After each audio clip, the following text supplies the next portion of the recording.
నీవైతే వీటిని విసర్జించి నీతిని, భక్తిని, విశ్వాసమును, ఓర్పును, సాత్వికమును సంపాదించుకున్నట్టు ప్రయాసపడము. దేవుడు మన పరిశుద్ధ వాక్కులు మనందరి వినికిడిలో తీర్చి ఆశీర్వదించుగాక. ఆమేన్. దేవుని బిడ్డలారా, అపొస్తలుడైన పౌలు ఈ తిమోతికి రాస్తున్న మాటలను మనం గమనించినట్లయితే, దైవజనుడా, నీవైతే వీటిని విసర్జించి నీతిని, భక్తిని, విశ్వాసమును, ప్రేమను, సాత్వికమును సంపాదించుకోవడము అని చెప్పేసి మరి పౌలు తెలియజేస్తున్నట్లు మనం చూస్తా ఉన్నాం. దేవుని ప్రజలారా, వేరేకాల సమయంలో మనం గమనించాలి, మన జీవితంలో నిత్య రాజ్య ప్రవేశం కొరకు మరి మనం చేయవలసిన పనులేంటో మరి మనం చదువుకుంటున్నాం.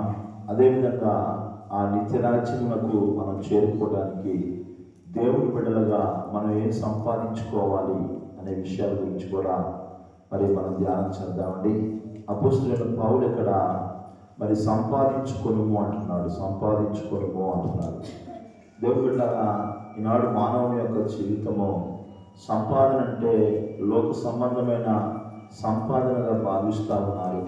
లోకంలో ఉన్నదంతా కూడా సంపాదించుకోవాలి, సమకూర్చుకోవాలి, చేర్చుకోవాలని ఇలాంటి దృక్పథంతో మానవుడు ఉన్నాడు. ఈరోజు ఏ మార్గంలో చూసినా, ఏ మతంలో చూసినా, ఏ మరి జాతిలో చూసినా కానీ సంపాదించుకోవాలి అనే దృష్టి నేటి కాలంలో విపరీతంగా పెరిగిపోతూ ఉంది.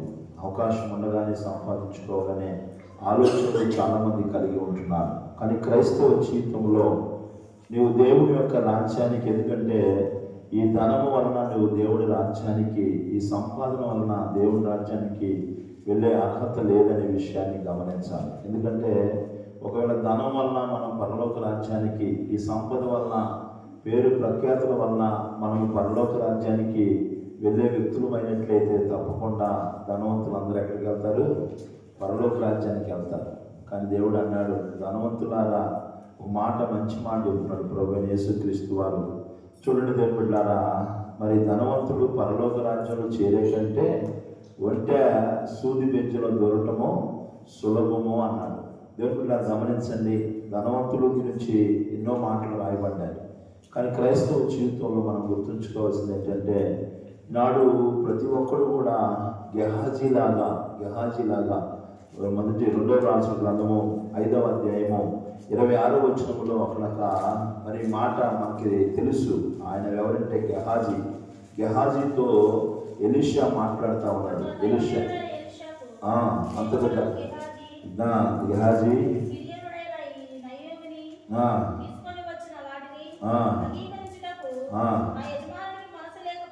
ఇరవై 26వ వచనం చూడు. 26వ వచనం 5. అంతలో ఎలీషా వానితో, ఆ మనుషుడు తన రథము దిగి ఎదురుకొడు తిరిగి వచ్చినప్పుడు, నా మనసు నీతో కూడా రాలేదా? ద్రవ్యమును, వస్త్రములను, ఒలీవ చెట్ల తోటలను, ద్రాక్ష తోటలను, నా గొర్రెలను, ఎడ్లను, దాసీలను సంపాదించుకున్నకు ఇది సమయమా? ఒక ప్రశ్న వేస్తాము, ఇది సమయమా? చాలా మంది అంటారు లోకస్తులు, ఇదే సమయం అండి, ఇప్పుడే సంపాదించుకోవాలి, ఇప్పుడు సంపాదించుకుంటేనే మనం భవిష్యత్తు కాలం చాలా ఉత్తమంగా ఉంటుంది అని అనుకునే వ్యక్తులు చాలా లోక సామెత. ఇది సమయం ఉండగానే, దీపం ఉండగానే ఇల్లు చక్కబెట్టుకోవాలి, బలం ఉండగానే, అవకాశాలు ఉండగానే 4 రాళ్ళు వెనకేసుకోవాలనే సామెత నేటి కాలంలో ఉంటుంది. కానీ దేవుళ్ళరా, అలాగే పరుగు తీశాడు గెహాజీ అనే ఆయన. ఎలీషా దగ్గర ఒక గొప్ప దైవజనుడి దగ్గర పరిచారం చేస్తున్న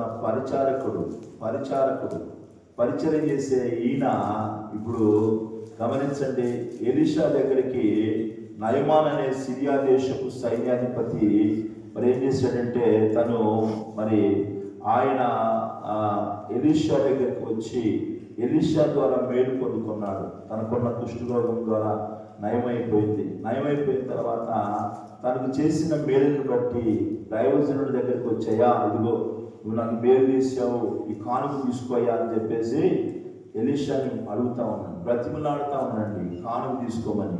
నువ్వు ప్రార్థన చేశావు, నువ్వు చెప్పిన మాట నేను విన్నాను, నేను వెళ్ళాను, మేలు పొందుకున్నాను, ఇదిగో ఈ కానుక తీసుకో. చూడండి దేవుని బిడ్డలారా, దేవుడు మన జీవితాల్లో మేలు చేసినప్పుడు మనకు మనమే దేవజనం దగ్గరికి, దేవుని సన్నిధికి వచ్చి మనం చెల్లించాల్సింది దేవుడికి ఇవ్వాలి. కానీ దేవుని బిడ్డలారా, ఈరోజు చాలామందికి మరి దేవుడు మేలు చేసేదాకా బాగా మంచిగా ఉంటున్నారు, మేలు చేసిన తర్వాత మర్చిపోయే వ్యక్తులుగా ఉంటున్నారు. గుర్తుంచుకోవాలి, దేవుడు మేలు పొందుకున్న మనము, సిరియా దేశపు సైన్యాధిపతి అన్యుడైనా కానీ నేను నా దేవుని ద్వారా, ఈ దైవజనుడి ద్వారా మేలు పొందుకున్నానని తెలుసుకొని, ఇదిగో నేను బహుమానాలు ఇస్తున్నా, తీసుకో, నా కానుకలు తీసుకో అంటే ఎలీషా అన్నాడు, నేను ఎవరి సన్నిధిలో ఉన్నానో ఆ యెహోవా జీవముతో నువ్వు తీసుకొచ్చిన ఒకటి కూడా నాకు తీసుకుని వెళ్ళు అన్నాడు. తీసుకొని వెళ్ళు అన్నాడు. దేవుని బిడ్డలారా, అక్కడే ఉన్న గెహాజీ అనుకుంటున్నాడు, ఇదిగో నా దైవజనుడికి మనస్సు లేదు, నా దైవజనుడికి ఏం లేదంట, మనస్సు లేదు. ఈరోజు మనకి మనసు దేని మీద ఒకసారి ఆలోచించండి. దైవజనుడికి మనసు లేదు, మనకు దాని మీదే మనసు ఉంటుంది. దైవజనుడి దగ్గర ఉన్న ఒక పనివాడైన గెహాజీకి మాత్రం మనసు మాత్రం ఏమి సంపాదించుకోవాలా, ఏమి సమకూర్చుకోవాలా, ఏమి పొందుకోవాలా అనే ఆలోచన, ఆరాటాలతో అతని జీవితం నింపబడినట్లు మనం చూస్తా ఉన్నాం. మనందరికీ తెలిసిన సంభవమే ఇదంతా కూడా. అతడు పరిగెత్తుకుని వెళ్ళి నా దైవజనుడికి మనసు లేదని చెప్పి పరుగెత్తుకొని వెళ్ళి రథముతో పాటు పరిగెత్తాడు. రథం అంటే ఈ రోజుల్లో కారుతో సమానం. కారుతో పరిగెత్తినండి, కారుని క్రాస్ చేయగలిగిన రన్నింగ్ రేసులో గెహాజీ ఉన్నట్లు మనం చూస్తూ ఉన్నాం. దేవుని బిడ్డలారా, మనం నిజంగానే మన అవసరాల కొరకు, మన పనుల కొరకైతే కారు కంటే ఏకంగా పరిగెత్తుతాము. కానీ దేవుని దగ్గరకు వచ్చినప్పుడు తాబేలు కంటే అన్యాయంగా నడుస్తాము. మన నడక ఎట్లుంటుంది? మన పనులంటూ కారు కంటే వేగంగా ఉంటుంది మన కాలు నడక. కానీ దేవుని సన్నిధికి వచ్చేసరికి మన నడక తాబేలు కంటే స్లో అయిపోయిందండి. ఆ రోజుల్లో దైవజనుడు అంటూ మాట్లాడుతూ, ఆ రోజుల్లో రన్నింగ్ రేస్ పెడితే గెహాజీ ఫస్ట్ వచ్చాడేమో అని చెప్పారు. అవును, అంత స్పీడ్గా ఉరికాడు, వెళ్ళాడు, మరి నయమాన్ని కలుసుకున్నాడు, అబద్ధమాడి కొంత సొమ్ము తెచ్చుకున్నాడు.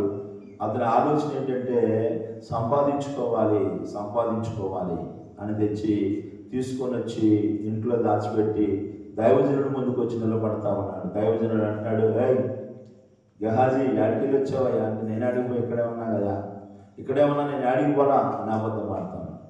నయమాన్ దగ్గర అబద్ధం ఆడుతున్నాడు, దైవజనుడి దగ్గర అబద్ధం ఆడుతున్నాడు. ఒకదానికోసం మనం పరిగెత్తినప్పుడు ఎన్నో అబద్ధాలు ఆడాల్సిన పరిస్థితి వస్తుంది. కనుక దేవుని బిడ్డలారా, జాగ్రత్తగా ఉండాలి. దేవుడికి ఇష్టం లేనిది మన జీవితంలో గొప్పగా పెట్టుకొని మనం ముందుకెళ్తే ధనవంతుల్లాగా అలాంటి మనస్తత్వం మన జీవితంలో కలుగుతుంది. ధనవంతుడికి దేవుని కంటే ధనమే గొప్పగా భావించారు, అదే గొప్పగా ఎంచుతున్నారు. నేటి కాలంలో మనుషులు ఆయా మార్గాలలో, ఆయా మతాలలో, ఆయా దేవుని నడుచుకుంటున్న అనేకులు కూడా వాళ్ళ జీవితాల్లో దేవుడి కంటే కూడా డబ్బుని ఎక్కువగా గొప్పగా భావించే విధానాలు నేటి కాలంలో అన్ని మతాల్లో ఉన్నాయండి, అన్ని మార్గాల్లో ఉన్నాయి. డబ్బే గొప్ప, దేవుడి కంటే కూడా డబ్బే గొప్ప. డబ్బు కోసము దేవుని కూడా పక్కన పెట్టే పరిస్థితులు నేటి కాలంలో ఉన్నాయనే విషయాన్ని గుర్తుంచుకోవాలి. ఎప్పటికీ కూడా దేవుని కంటే డబ్బు అనేది గొప్ప కాదనే విషయాన్ని గుర్తుంచుకోవాలి.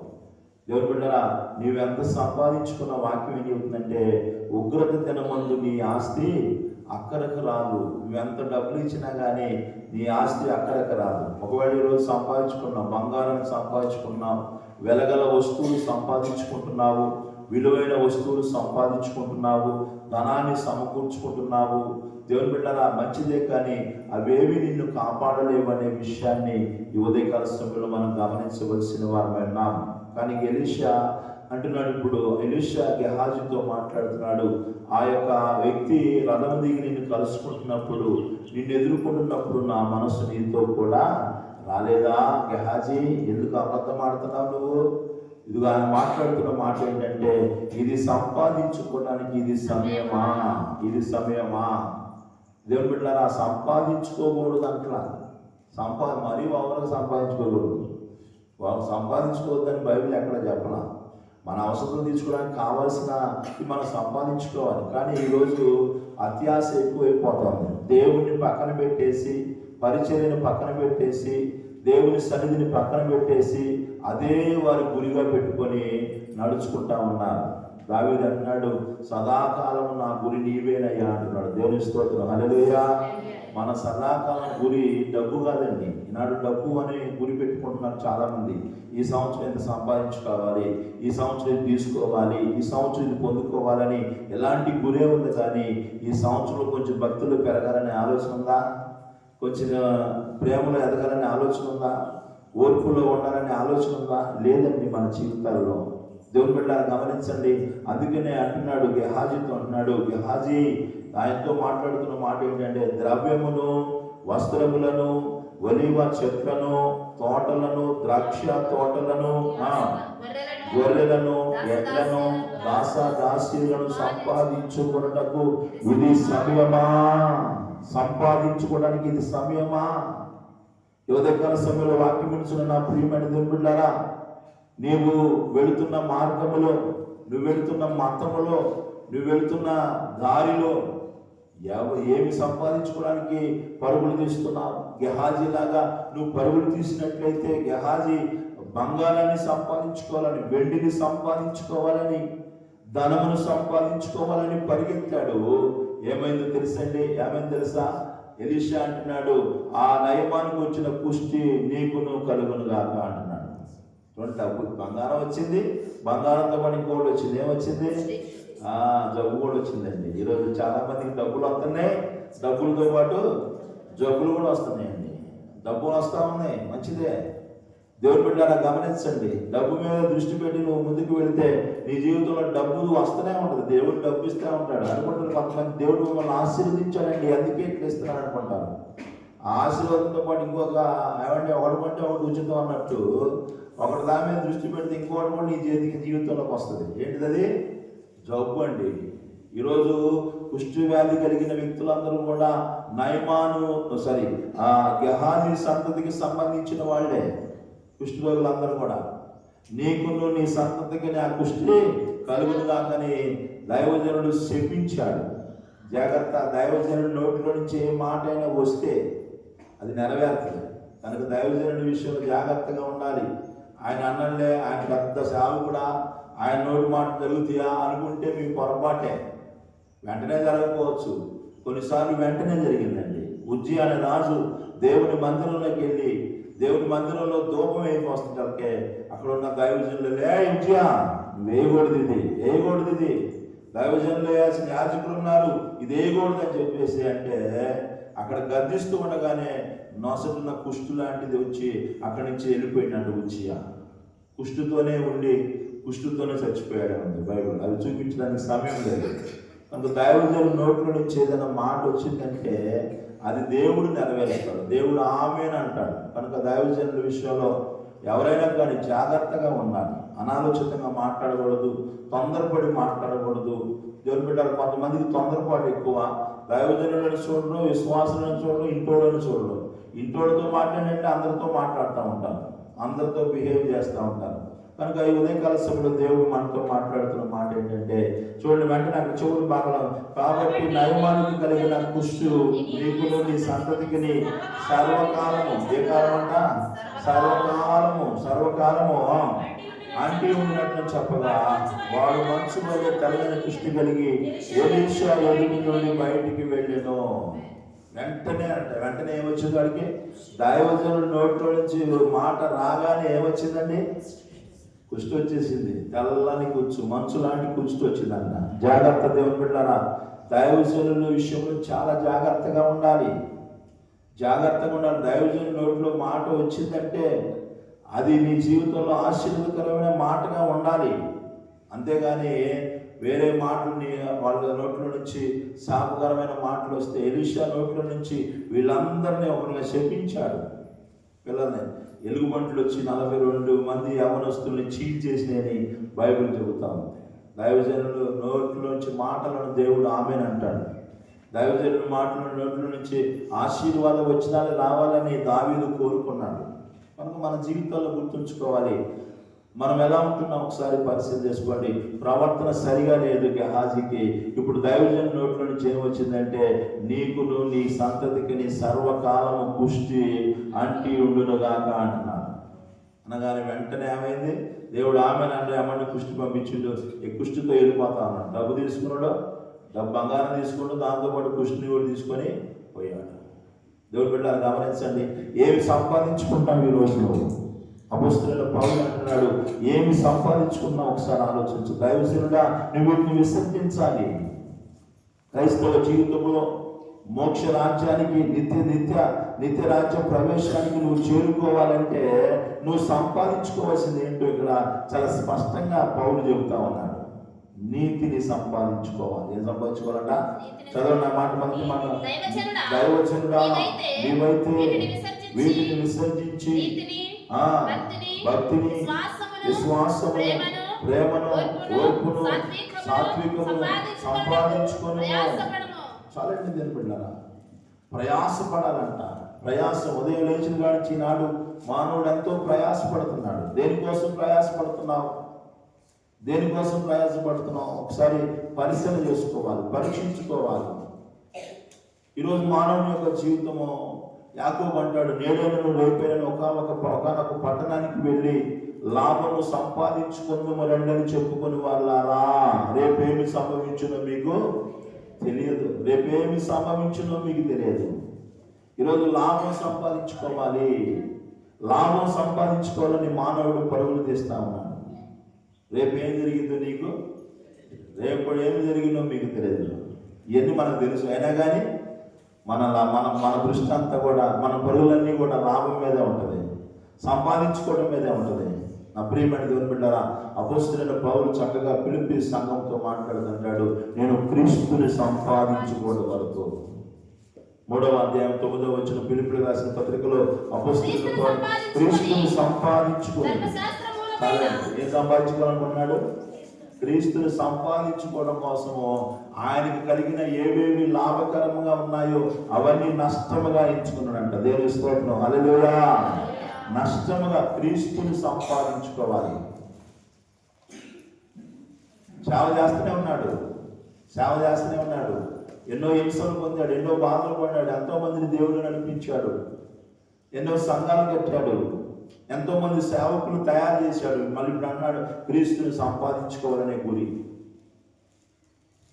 దైవలందున దేవుని ఆత్మ కలిగిన ప్రజలందరూ కూడా, క్రీస్తుని ఎరిగిన ప్రజలు, దేవుని ఆత్మతో నింపబడిన ప్రజలు, నిజమైన భక్తి జీవితం కలిగిన ప్రజలు, వాళ్ళు ఏం సంపాదించుకోవాలనుకుంటారంటే క్రీస్తుని సంపాదించుకోవాలనే ఆలోచన ఉంది వాళ్ళకి. దేవుని సంపాదించుకోవాలి, క్రీస్తుని సంపాదించుకోవాలి. దానికోసము వాళ్ళకి ఏమేమి లాభకరంగా ఉన్నాయో వాటన్నిటిని నష్టంగా చేసుకుంటారు. వాళ్ళు నష్టపరుచుకుంటారండి. పెంటతో సమానంగా ఎంచుకుంటున్నాను అన్నాడు. నాకు లాభకరంగా ఉన్నాయి అన్నీ కూడా పెంటతో సమానంగా ఎంచుకుంటున్నానని పౌలు తెలియజేసినట్లు మనం చూస్తా ఉన్నాం. ఈ ఉదయకాల సమయంలో వాక్యం వినిచుకున్న ప్రియమైన దేవుని బిడ్డలారా, లాభం సంపాదించుకోవడం కోసము నీ పరుగులు ఉన్నాయా? లోకంలో ఉన్న ద్రాక్ష తోటలు, ఎడ్లను, దాసీలను, తోటలను, ద్రవ్యమును, వెండి బంగారమును సంపాదించుకోవడం కోసము పరుగులు తీస్తూ ఉన్నావా? ఒకసారి పరిశీలన చేసుకోవాలి. ఉదయం లేచిన కానీ కొంతమంది దృష్టి, ఏం సంపాదించుకుందాం, ఎక్కడికి వెళ్దాం, ఏ పని చేద్దాం, ఇదే ఆలోచన. ఏ వ్యాపారం చేద్దాం. నీ వ్యాపారం ఆశ్రదించబడాలంటే, నీ పని ఆశ్రదించబడాలంటే దేవుడు అవసరం లేదండి. నాకు వేరుగా ఉండి మీరేమీ చేయలేదు. దేవుని కోసం ఉదయాన్నే లేచి ఒక దండం పెట్టుకుంటావా? ఈనాడు కొంతమంది ఆయా మార్గాల్లో నడుచుకునే వాళ్ళు దేవునికి దండం పెట్టుకోకుండా ఏం చేయలేడు. ఈనాడు క్రైస్తవ సంఘమా, దేవుని ప్రజలారా, ఉదయాన్నే దేవునికి దండం పెట్టుకున్నావా? దేవుని సన్నిధిలో కూర్చుంటున్నావా? దేవుని సన్నిధిలో ప్రార్థిస్తున్నావా? ఉదయాన్నే దేవుని వెతికే జీవితం ఉంటుందా? చాలా మందికి మైకులు వినబడుతున్నా కానీ వినబడినట్టే చెవులు మూసుకుంటున్నారు. దేవుడు అలాంటి వాళ్ళందరినీ గుర్తుపెట్టుకుంటాడు. దేవుడు తప్పకుండా. మాకేం సంబంధం లేదులే, వాళ్ళు ఎవరో పాత్రలు పెట్టుకుంటున్నారు అనుకుంటున్నారు. సంఘస్థులు కూడా వాళ్ళు ఎవరో పెట్టుకుంటున్నారు, మనకెందుకు లేదు, వాళ్ళు పోయేవాళ్ళు పోతారు అనుకుంటున్నారు. జాగ్రత్త, దేవుడు అన్నీ లెక్క అడుగుతాడు. ఉదయాన్నే లేచి దైవజనుడు ప్రార్థన పెట్టి ఎందుకు రాలేదు, ఎంత బిజీగా ఉన్నావు అమ్మా నువ్వు అని అడుగుతుంది. ఎంత బిజీగా ఉన్నావు అయ్యా అని అడుగుతుంది దేవుడు అడుగుతాడు, అయ్యగారు అడగడు, దేవుడు అడుగుతాడు. ఈనాడు బిజీ అయిపోయింది, ఉదయాన్నే లేచిన నుంచి మన పనులన్నీ బిజీగా ఉంటున్నాయి. దేవుడు అలాగే బిజీగానే ఉంచుతాడు మన జీవితాల్లో. జాగ్రత్త, దేవునికి సమయం ఇవ్వకుండా, దేవునికి స్థలం ఇవ్వకుండా, దేవునికి అవకాశం ఇవ్వకుండా నువ్వు నడుచుకున్నట్లయితే నీ జీవితం బిజీ అయిపోయింది. జాగ్రత్తగా ఉండాలి దేవుని బిడ్డలారా. దేవుని వాక్యం మనం గమనించితే ఆయనకు లాభకరంగా ఏమేమి ఉన్నాయో అవన్నీ నష్టంగా ఎంచుకొని పెంటతో సమానంగా ఎంచుకుంటున్నాను అంటున్నాడు పౌలు. ఈరోజు మన జీవితాలు ఎలా ఉన్నాయి? దేవుని సన్నిధికి వెళ్ళటానికి మనకు ఇబ్బంది అవుతుంది, దేవుని దగ్గరికి రావడానికి కూడా భయంకరమైన రాలేని పరిస్థితి అయిపోతుంది. కనుక దేవుని బిడ్డలారా, ఈ ఉదయకాల సమయంలో మనము నిత్య రాజ్యంలోకి వెళ్ళటానికి ఏమేమి సంపాదించుకోవాలో కొన్ని మాటలు ఈరోజు మనం జ్ఞాపకం చేసుకుందాం. ఇక్కడ పౌలు చెబుతున్నాడు, నీతిని సంపాదించుకోవాలంట. ఏం సంపాదించుకోవాలి? నీతిని సంపాదించుకోవాలి. బైబిల్ గ్రంథం నుంచి ద్వితీయోపదేశ కాండము 6వ అధ్యాయం 25వ వచనాన్ని మనం చదివినట్లయితే అక్కడ దేవుడు మోషే ద్వారా రాయిస్తున్న మాటలను మనం గమనించినట్లయితే, మన దేవుడైన యెహోవా ఆయన సన్నిధిని ఈ సమస్తమైన ఆజ్ఞలను అనుసరించి మనం నడుచుకున్నప్పుడు మనకు నీతి కలుగును. దేవునికి స్తోత్రం కలుగును కాక. హల్లెలూయా. నీతిని సంపాదించుకోవాలండి. ఏం సంపాదించుకోవాలి? నీతిని సంపాదించుకోవాలి. నీతిమంతుడు విశ్వాసం మూలంగా జీవించిన నీతి మనల్ని బ్రతికిస్తుంది. మీరు సామెతల గ్రంథం చదివినట్లయితే నీతి మరణం నుండి రక్షిస్తుందని చెబుతున్నారు. నీతి మరణం నుండి రక్షిస్తుంది. నీతి మనల్ని కాపాడుతుందని చెప్పి దేవుని మాట్లాడుతుంది. నీతి ఎలా వస్తుంది మనకి అంటే ఇక్కడ మరి మోషే చెబుతున్నాడు చక్కగా, మన దేవుడైన యెహోవా మనకు ఆజ్ఞాపించినట్లు ఆయన సన్నిధిని ఈ సమస్తమైన ఆజ్ఞలను అనుసరించి మనం నడుచుకున్నప్పుడు మనకు ఏం కలిగిందంట? నీతి కలిగింది. దేవుడు చెప్పిన ఆజ్ఞల ప్రకారం మనం నడుచుకుంటే మనకి ఏం కలిగిందంట? నీతి కలిగింది. ఒకవేళ నడుచుకుంటే నీతి కలిగింది, నడుచుకోకపోతే ఏం జరిగింది చెప్పండి? ఏమండి ఏం జరిగింది? మనం అనీతిమంతులు అవుతాము, దుర్నీతి పరులు అవుతాము, అవినీతి పరులు అవుతాం. మనం దేవుడు చెప్పిన ఆజ్ఞలన్నింటినీ మనం అనుసరించి నడుచుకుని నెల మనకు నీతి కలుగుతుంది. భక్తులందరూ కూడా తమ జీవితాలలో దేవుని బిడ్డలారా దేవుని అనుసరించారు, దేవుని సన్నిధిలో ఆయన ఆజ్ఞాపించినట్లు నడుచుకున్నారు. అందుకనే వాళ్ళ జీవితాల్లో నీతిమంతులుగా పిలువబడ్డారు. నోవాహు నీతిపరుడు అని చెబుతున్నాడు దేవుడు. నోవాహు ఈ తరం వారిలో 7వ అధ్యాయం 1వ వచనం చదవాల్సిన సమయం లేదు. నోవాహు 7:1 అన్నాడు, నోవాహు ఈ తరం వారిలో నీవే నా ఎదుట నీతిపరుడు అయ్యా. దేవుడు సాక్ష్యం ఇస్తున్నాడు. మనుషులు కాదు, మనుషులు డబ్బులు ఇచ్చేటోళ్ళు చెబుతారు. మనుషులు కాదండి, మనుషులు సంఘంలో కొంచెం గట్టిగా బాగా పనిచేస్తున్నా నువ్వు నీతిమంతుడు అక్క అని చెబుతారు, నువ్వు నీతిపరుడు అని చెబుతారు. పరిచయం చేస్తాంటే ఒక మంచిది అక్క, నీతి కలది అని చెబుతూ. కానీ దేవుడు సాక్ష్యం చెప్పడం అంటే సాధారణమైన విషయం కాదండి. నోవాహు గురించి దేవుడు సాక్ష్యం ఇస్తున్నాడు. అనీతిమంతుల మధ్య నీతి కలిగి జీవించాడు. దేవుని స్తోత్రం. హల్లెలూయా. అనీతిమంతులు ఎటు చూసినా నీతిమంతులు లేరు, ఎటు చూసిన పాపులే, ఎటు చూసిన దుర్మార్గులే, ఎటు చూసిన మార్గం తప్పిన వాళ్ళే, ఎటు చూసిన ఇష్టానుసారమైన జీవితం జీవిస్తున్న వ్యక్తులే. ఇలాంటి ఒక భయంకరమైన దుర్మార్గుల మధ్య నీతి కలిగిన వ్యక్తిగా జీవించాడండి నోవాహు. అందుకని దేవుడు అంటున్నాడు, నోవాహు ఈ తరము వారిలో నా ఎదుట నీవే. ఈరోజు మనుషుల ఎదుట నీతిపరుడుగా కావాలని నువ్వు ప్రయాసపడుతున్నావేమో, అది నీ ప్రయాస వ్యర్థమే.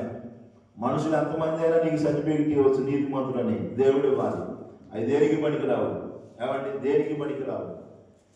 నా ప్రియమైన దేవుని బిడ్డలారా, ఈ ఉదయకాల సమయంలో గమనించాలి. దేవుని వాక్యం మనకు చాలా స్పష్టంగా చెబుతుంది, ఈ ఆజ్ఞలన్నిటిని మనం అనుసరించి నడుచుకునే మనకి ఏం కలిగిందంట? నీతి కలిగింది. ఏ ఆజ్ఞ పాటిస్తున్నావు ఈ రోజు? దేవుడు ఆజ్ఞాపించిన ఆజ్ఞలు పాటిస్తున్నావా?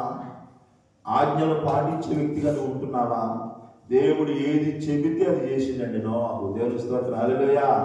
ఏది చెబితే నోవాహు ఇది చేయండి, ఇది చేసిండు. ఇక్కడ కూర్చున్నాడు. అది అక్కడికి వెళ్ళి తీసుకొచ్చాడు. ఏది చెప్పినా నోవాహు తనకు ఆజ్ఞాపించినదంతా కూడా 7వ అధ్యాయం చివరి వచనంలో అంటున్నాడు, దేవుడు తనకు ఆజ్ఞాపించినదంతయు నోవాహు చేసెను.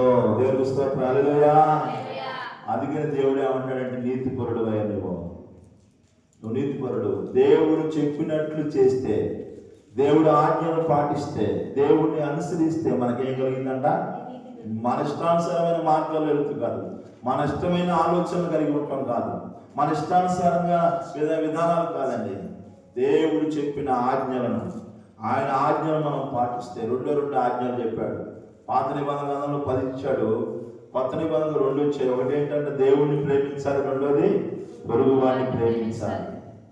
ఈ 2 చేయ మనం నటిస్తాం, దేవుడిని ప్రేమిస్తున్నట్టు నటిస్తాం. ఏమండి, తామరాకు నీళ్ళల్లో ఉంటుంది కానీ నీళ్ళు అంటదానికి. నీళ్ళు అంటామండి. కొన్ని విషయాలు చూస్తాం, మనం భక్తి జీవితంలో ఉంటాం కానీ దేవుడిని ప్రేమిస్తున్నామని చెప్పుకుంటాం కానీ మనమే మోసపుచ్చుకుంటాం. పొరుగువాడిని ప్రేమించలేము. దేవుడిని ప్రేమిస్తున్నానని చెప్పి పొరుగువాడిని ప్రేమించినోడు అబద్ధికుడు అని బైబిల్ చెబుతా ఉంది. ఈరోజు ఒకసారి పరిశీలన చేసుకోవాలి. మనం దేవుని ఆజ్ఞలు పాటించి నడుచుకున్నట్లయితే నీతిమంతులుగా మనము జీవించగలము. రెండోది అన్నాడు, భక్తి కలిగి ఉండాలి అని. మొదటిది ఏంటంట?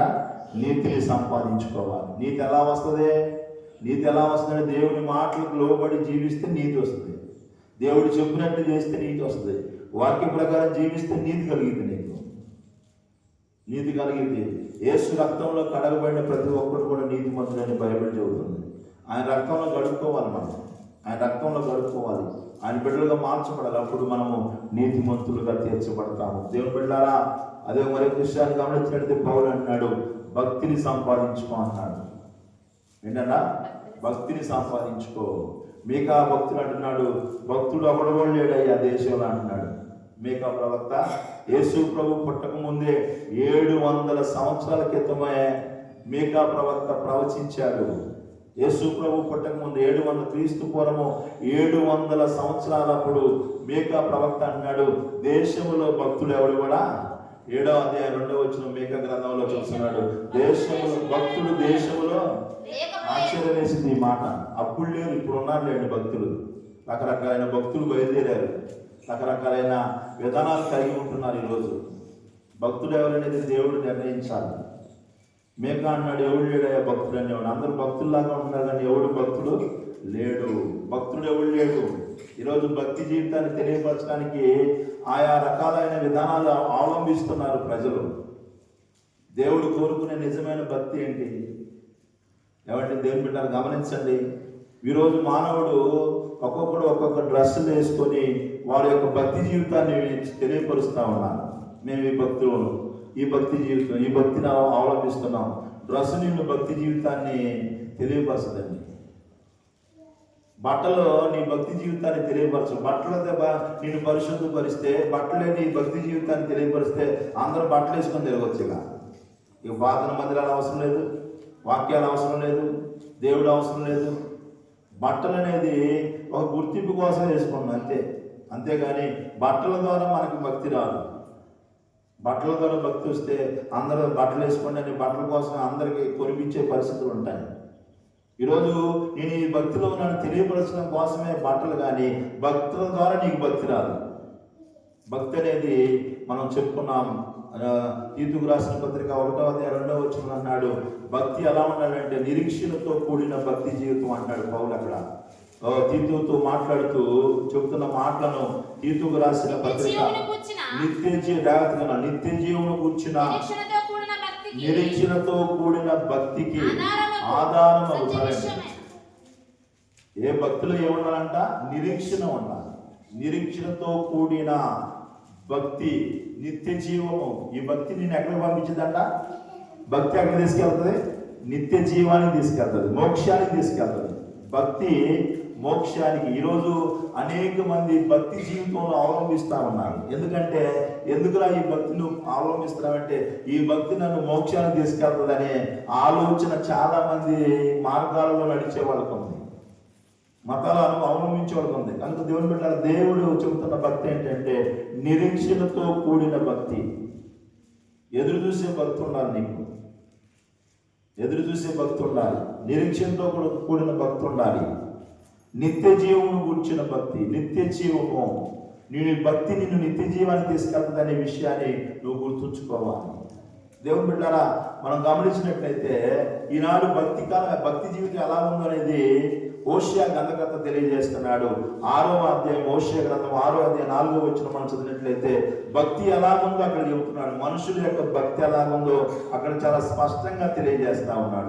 చదవండి, హోషేయ గ్రంథము 6వ అధ్యాయం 4వ వచనం మనం చదివినట్లయితే భక్తి ఎలా ఉందో చెబుతున్నాడు. అక్కడ చదవండి అన్నమాట. ఎఫ్రాయిము, జాగ్రత్తగా, ఎఫ్రాయిము నిన్ను నేనేమి చేతునయ్యా, యూదా నేను నిన్నేం చేస్తాను, తెల్లవారుగానే కనబడు మేఘము ఎగిరిపోవునట్లు, పాతకాలంలో పడి మంచు ఆరిపోవునట్లు నీ భక్తి నిలువ లేకుండా పోతుంది. ఈరోజు భక్తులమే కానీ నిలవలేని భక్తి ఉంది మనకి. ఈరోజు భక్తులమే మనం కానీ నీ భక్తి నిలిచి ఉంటుందా? మంచులాగా ఎగిరిపోతుందా? మంచులాగా ఎగిరిపోతుంది, కనబడకుండా పోతుందంటే స్థిరత్వం లేని భక్తి. స్థిరత్వం లేని భక్తిలో ఉంటున్నారు ఈరోజు మనం. ఎఫ్రాయిము అంటున్నాడు, ఇశ్రాయేలు గురించి. యూదా అంటున్నాడు, యూదా అంటే దేవుని ప్రజలతో మాట్లాడుతున్నాడు. నేనేం చేస్తానయ్యా, ఏం మాట్లాడతానయ్యా నాన్న? దేవుడు వాపోతూ ఉన్నాడు. నీ భక్తి ఎలాగుందంటే మేఘాలు వెళ్ళిపోతుంది నీ భక్తి. మంచు ఏ విధంగా ఎండ వచ్చేసరికి మంచి ఏమైందండి, కరిగిపోయింది దెబ్బకి. భక్తి కూడా అలాగైపోతుంది. ఎండ అంటే శ్రమకు సాదృశ్యం. శ్రమ రాగానే, కష్టం రాగానే, ఇబ్బందులు రాగానే, ఇరుకులు రాగానే ఎన్నో మాటలు మన జీవితాల్లో ఉన్నాయి, చెప్పడానికి సమయం లేదు. ఈ రెండు నీ నిత్య జీవానికి నీవు వెళ్ళాలనుకుంటే నువ్వు సంపాదించుకోవాల్సింది ఏంటంటే రెండు సంపాదించుకోవాలి. చాలా ఉన్నాయి, అవకాశం దేవుడు ధ్యానం చేసుకుందాం. దేవుని బిడ్డారా, నీతిని నువ్వు సంపాదించుకోవాలి. నీతిని డబ్బునుగా సంపాదించుకోవాల్సింది. పేరు ప్రఖ్యాతుల కోసం అది పరిగెత్తాల్సింది. ఈనాడు పేరు ప్రఖ్యాతుల కోసం పాటుపడేవాళ్ళు చాలామంది ఉన్నారు. అలాంటి వారి జీవితంలో ఏ ప్రయోజనం లేకుండా పోతారనే విషయాన్ని గుర్తుంచుకోవాలి. దేవుడికి దగ్గర మంచి పేరు సంపాదించుకోవాలి. నా ప్రియమైన దేవుని బిడ్డారా, ఈ ఉదయకాల సమయంలో రెండో మాట ఏంటంటే భక్తిని సంపాదించుకోవాలి. భక్తిలో నీకు కనబడాల్సింది 3 ఉన్నాయి. ఒకటి నిరీక్షణ ఉండాలి, రెండోది ప్రేమ ఉండాలి, మూడోది పరిశుద్ధత్వం ఉండాలి. యాకోబు అంటాడు, దేవుడు తండ్రి అయిన దేవుని ఎదుట నిష్కలంకమును నిజమైన భక్తి ఏదనగా దిక్కులేని విధవరాలను పిల్లలను పరామర్శించుటయు ఇహలోక మాలిన్యాలు తనకు అంటకుండా తను కాపాడుకున్నట్టే భక్తి. అంటే 3 విషయాలు. భక్తిలో నీకు నిరీక్షణ ఉండాలి, భక్తిలో నీకు ప్రేమ ఉండాలి, భక్తిలో నీకు పరిశుద్ధత ఉండాలి. ఇది లేకుండా ఎన్ని వేసుకున్నా, ఎన్ని మార్గాలు నడిచినా, ఎన్ని రకాలుగా నడిచినా, ఏమంటే ఈరోజు ఒక్కొక్కరు ఒక్కొక్క రకంగా నడుస్తూ ఉన్నారు. మంచిదే దేవుని బిడ్డలారా, ఆ భక్తి చేస్తున్నావు మంచిదే, దేవుని మీద నమ్మకంతో చేస్తున్నావు మంచిదే. దానిలో నువ్వు ప్రేమ కలిగి ఉండాలి. దానిలో నీకు అపవిత్రత అంటకుండా నిన్ను నీవు కాపాడుకునే జీవితాన్ని నువ్వు కలిగి ఉండాలి. 3 విషయాలు భక్తిలో ఉండాలి. ఒకటి నిరీక్షణ, 2 ప్రేమ, 3 పరిశుద్ధత. ఈ లేకుండా నువ్వు ఎంత భక్తి చేసినా కానీ నీ భక్తి నిలవలేకుండా పోతుందంట. నిలవలేకుండా పోతుంది భక్తి. ఏదబ్బా అంటున్నాడు హోషేయ ద్వారా దేవుడు అంటున్నాడు, ఏమైపోయింది ఎఫ్రాయిము నీ భక్తి, ఏమైపోయింది యూదా నీ భక్తి అంటున్నాడు. ఈరోజు మన జీవితాల్లో భక్తులు మనం చెప్పుకుంటున్న మనలో ఇవి తప్పనిసరిగా ఉండాలని, అవి ఉన్నప్పుడే భక్తులమని దేవుడు మనము నిర్ణయించబడతాం. అటువంటి విధంగా దేవుడు మనం దీవించునుగాక. దేవుడి కొద్ది మాటలు దీవించునుగాక. ఆమె అందరూ లేచి నిలబడదాం. ఈ ఉదయకాల